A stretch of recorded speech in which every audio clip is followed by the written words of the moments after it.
Oke, Assalamualaikum warahmatullahi wabarakatuh. Dengan saya Ahmad Yusuf Arif. Selamat datang di pembelajaran SAP PP Modul. Kali ini kita akan membahas tentang configuration yang ada di SAP PP.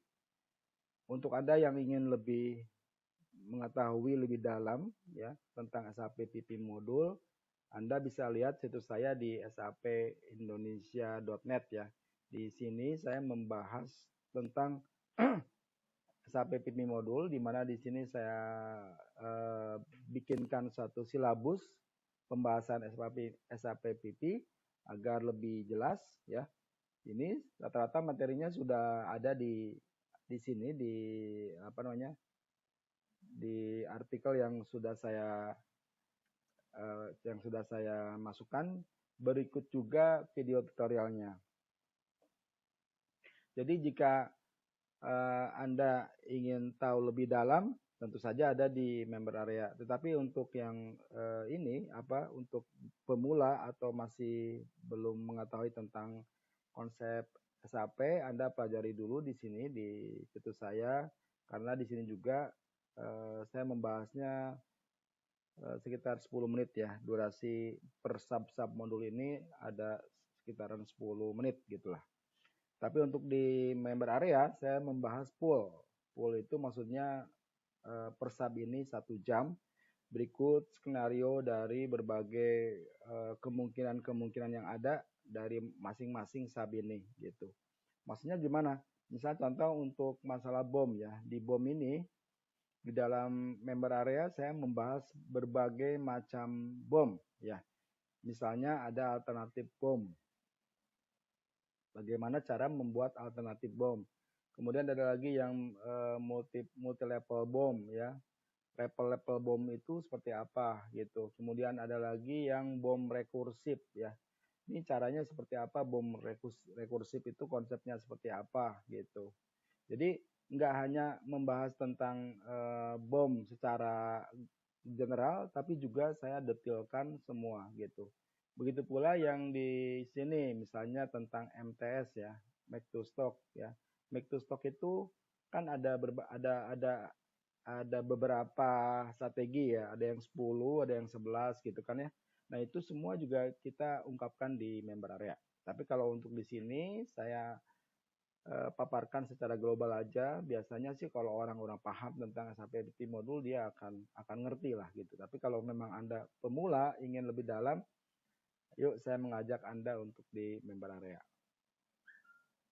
Dan yang unik lagi dari pembelajaran SAP PP modul ini, di sini saya juga membahas tentang configuration ya, konfigurasi. Nah, nanti untuk Anda yang masih kalau mencarinya di sini agak bingung gitu kan, agak banyak, Anda lihat aja di sini, di kriteria di menu-menu ini. Misalnya ingin Anda menguasai tentang konfigurasi, Anda tinggal tik di sini. Nah, nanti ada pembahasan tentang masalah konfigurasi ya, konfigurasi BOM, konfigurasi work center dan seterusnya gitu ya. Kita akan semua ungkapkan secara global tapi ya. Dan kebetulan di sini baru saya membahas tentang konfigurasi baru yang header ya. Nanti di video tutorial ini saya mau membahas yang detail. Konfigurasi bom pada yang detail. Pada item maksudnya. Oke, saya kira itu sebagai pendahuluan. Kita akan masuk ke konfigurasi dari bom item. Oke, nanti kalau Anda yang ingin tahu tentang konfigurasi bagaimana yang di header, Anda masuk aja di sapindonesia.net. Di situ ada pembahasan dari kelima item ini ya, kelima tentang konfigurasi ini. Sekarang kita masuk ke BOM item yang konfigurasi yang BOM item. Yang pertama adalah item kategori, material type atau object type ya. Oke, kita langsung ke materi. Nah, ini dia materinya adalah Anda buka SPRO ya, SPRO. Nanti Anda lihat di telusuri di production, kemudian basic data, kemudian bill of material dan masuk ke define item kategori ya. Anda execute yang gambar jam ini. Nanti akan muncul tampilannya seperti ini. Atau Anda juga bisa langsung dari menu itu Anda panggil OS 13 ya. Bisa juga seperti itu. Nah ini tampilannya di bawah, ya, di gambar bawah ini menunjukkan bahwa ini ada item dari bom. Artinya dia detail ya. Kalau saya kesini dulu, nah ini dia, ini sama ini sama ini. Ini adalah T-code yang dipakainya adalah CS02 atau CS03 atau CS01 ya. Ketika Anda bikin bom atau Anda ceng gitu, nanti Anda masuk ke posisi detail kan, item ini, nah di bawah. Jadi di bom itu ada dua kan, dua screen, yang header sama yang detail. Nah ketika Anda masuk yang detail dari screen, dari detail, itu ada namanya kolom ICT ya, ini kategori ya. Ini maksudnya itu item kategori ICT ya. ICT itu item kategori. Dimana tampilannya kalau Anda search itu ada L, ada macam-macam lah gitu ya. Ada ini penjelasannya saya uraikan di sini. Nah ini nanti tampilannya sama seperti ini juga. Jadi ICT itu ada yang K, ada yang L, ada yang T gitu ya. Itu maksudnya apa? Nah khusus untuk PP ya, untuk PP biasa digunakan ketiga ini ya. Untuk PP biasa menggunakan yang L sebagai stock item, atau N atau non stock item, atau T sebagai text item.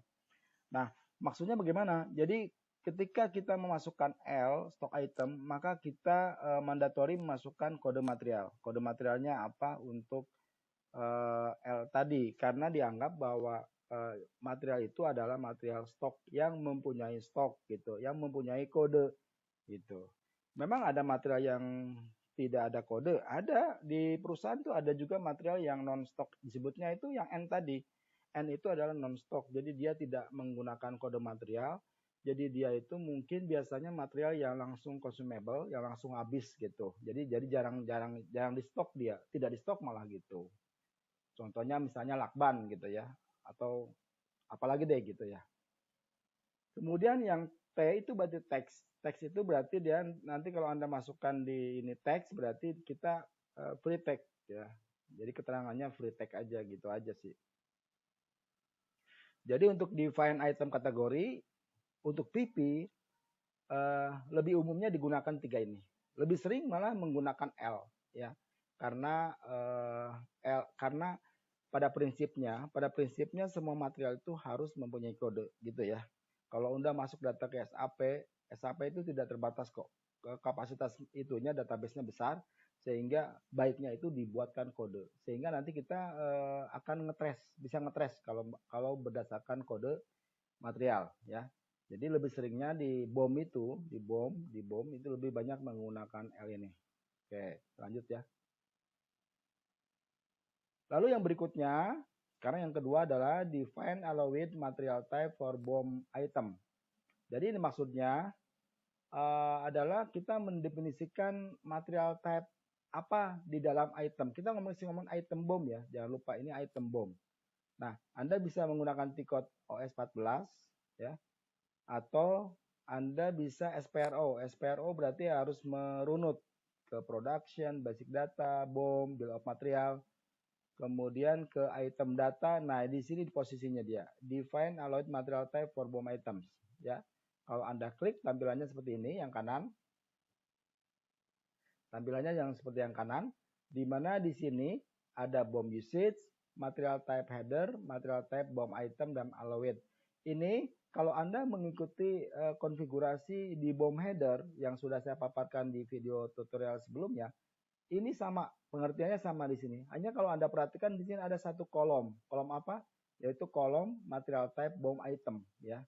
Ini adalah juga fungsinya sama. Jadi kalau misalnya di produksi kita menggunakan bom usage 1 ya, biasanya 1 karena memang kita udah men-tackle gitu ya, kalau bom usage di produksi itu di konfigurasi 1 ya.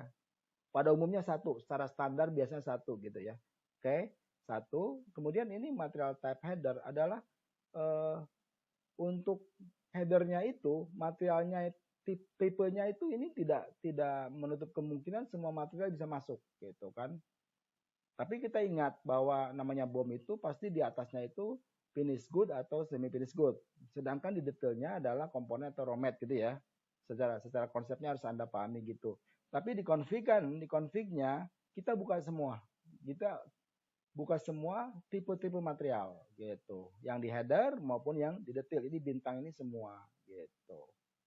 Itu ya, maksudnya itu. Jadi define allowed material type for BOM item. Jadi pengaturan material type itu diperkenankan di detail itu apa saja boleh masuk gitu. Material baik chromat, SFG, FG boleh kita masuk di detail. Memang ada kondisi bisnis seperti itu ada.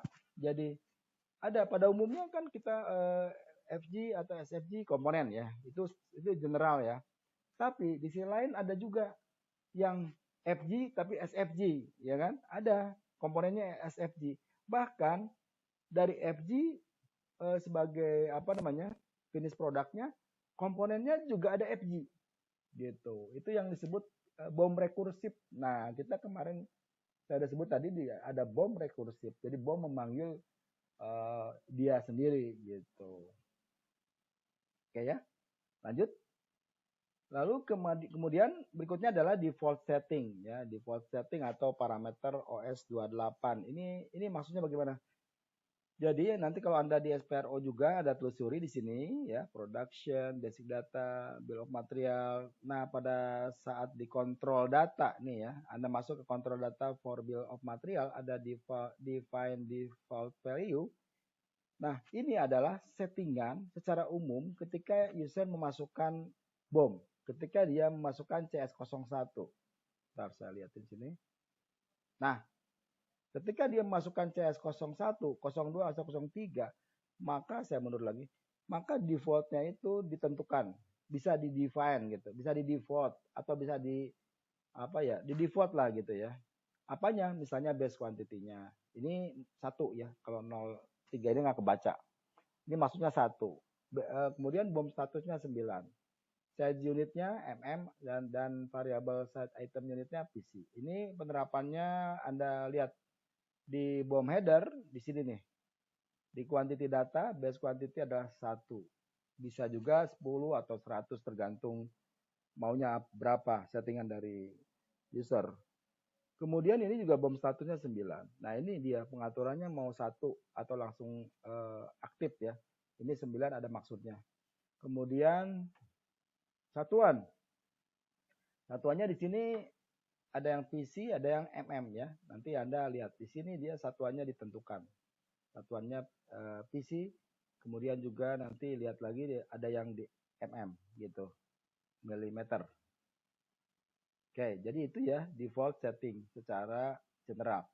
Nah, berikutnya ada juga yang user specific setting. User specific setting artinya settingannya hanya ditentukan kepada user. Misalnya saya user Ahmad, tapi yang punya user SAP tentunya ya. Saya user Ahmad. Di sini Anda nanti input usernya siapa. Kemudian spesifikasi settingannya mau seperti apa. Misalnya ini yang 0010 adalah kalau di detail itu ada item barang, urutannya itu mau mulai dari nomor 10 gitu. Atau urutannya mau mulai nomor 1, boleh juga sih. Gitu. Ini settingan lah gitu. Kemudian maunya L, ya L dulu gitu. Kan tadi bisa diganti, bisa jadi T atau N, tapi defaultnya maunya L. Dan seterusnya. Ini jadi settingan bisa 2 tadi, settingan yang berdasarkan user atau secara umum Anda bisa pasangkan di sini. Jadi config-nya bisa di sini OS 28 atau yang OS 29 gitu.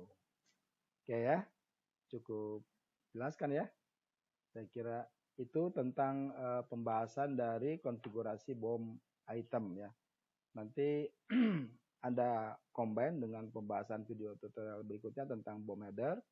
Mudah-mudahan ini dari sini bisa dipahami dan menjadi apa namanya Anda bisa melakukan setting di company-company. Oke. Terima kasih atas perhatiannya. Sampai jumpa di video tutorial berikutnya. Assalamualaikum warahmatullahi wabarakatuh.